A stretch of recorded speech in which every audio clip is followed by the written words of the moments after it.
자본론 2장 교환 과정. 어려운 점은 화폐는 상품이다라는 것을 이해하는 것이 아니라 상품이 어떻게, 왜 그리고 어떤 방식으로 화폐가 되는가를 밝혀내는 것이 어렵다. 다음은 2장에서 발췌한 문장들입니다. 그러므로 상품 소유자는 자신에게 필요한 사용 가치를 지닌 상품을 얻기 위해서 자기 상품과의 교환을 결심한다. 모든 상품은 소유자에게는 비사용 가치지만 반대로 그 상품을 소유하지 못한 사람에게는 사용 가치가 있다. 그 결과 상품의 모든 소유자는 바뀌게 된다. 소유자가 바뀌는 것은 상품 교환의 구성 요소이며 상품 상호 간의 가치는 교환의 관계가 성립하고 교환을 통해 상품의 가치가 실현된다. 따라서 상품은 사용 가치로 실현되기 전에 가치로서 실현되어야 한다. 이러한 관점에서 보면 교환은 일반적인 특성을 지닌 사회적 거래이다. 보편적인 등가물이 되기 위하여 이런 사회적 과정에 의해 다른 나머지 상품과는 다르게 그 상품에 특별한 기능이 생겼다. 이렇게 하여 이 상품은 화폐가 되었다.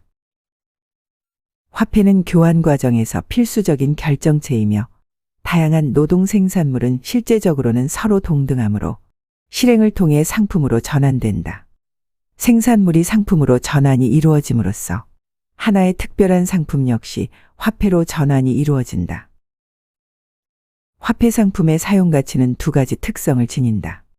상품으로서 특별한 사용 가치, 예를 들어 이에 보철할 때 사용하는 금, 사치품의 원재료 등 외에도 특별한 사회적 기능에서 유래하는 공식적인 사용 가치를 지닌다.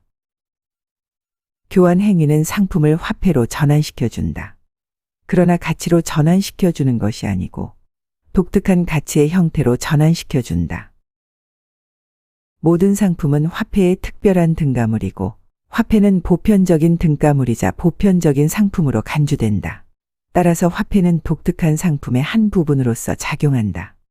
이 화폐 가치는 상품 생산에 소요되는 노동 시간에 의해 결정되며 동일한 양의 노동 시간만큼 그 비용이든 다른 상품의 수량으로 표현될 수 있다. 어려운 점은 화폐는 상품이다라는 것을 이해하는 것이 아니라 상품이 어떻게, 왜 그리고 어떤 방식으로 화폐가 되는가를 밝혀내는 것이 어렵다.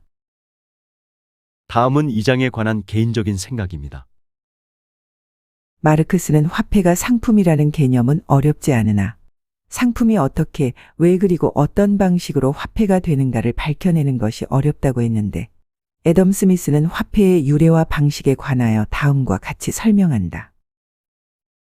처음 분업이 발생하기 시작했을 때 교환 능력은 때론 작용이 방해받고 저지당했을 것이다.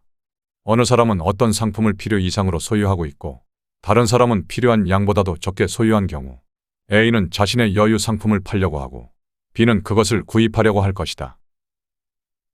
그런데 A가 찾는 상품이 B에게 없다면 이 교환 행위는 성사되지 않을 것이다. 이런 불편한 상황을 피하기 위해 사람들은 다음과 같은 방법으로 해결하고자 하였다. 그것은 자기 자신의 노동으로 얻은 특정 생산물 외에 사람들이 자신의 노동 생산물과 교환을 거부할 리가 없는 어떤 일정량의 상품을 항상 가지고 있는 방법이다. 매우 다양한 상품이 이 목적을 위해 구상되고 사용되었다.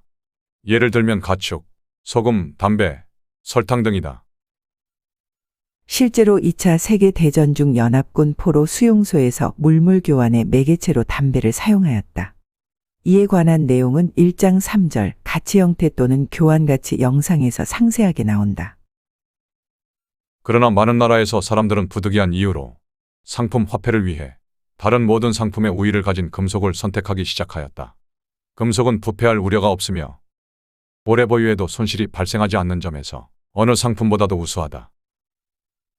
그뿐만이 아니라 어떤 손실도 없이 작게 분할할 수도 있고 필요하면 금속들을 녹였다가 다시 결합시킬 수도 있으며 다른 상품들보다 내구성도 지니고 있다. 이와 같은 성질은 상업과 유통업에서 금속을 화폐로 사용하기에 매우 적당하였다. 고대인들은 다양한 금속을 화폐 상품으로 사용하였다. 스파르타인은 철을, 로마인들은 구리를, 다른 부유하고 상업적인 국민들은 금과 은을 사용하였다. 그러나 이런 금속 화폐에도 두 가지 단점이 있는데 하나는 무게를 다는데 시간이 걸린다는 점과 둘째는 그 순도를 측정하는데 시간이 걸린다는 점이다. 금속의 무게를 정확하게 다는 일이 불편하고 어려워 주화제도가 만들어졌고 주화 양면에 각인을 하고 금속의 순도뿐만 아니라 중량까지 표시하여 이를 확증하였다.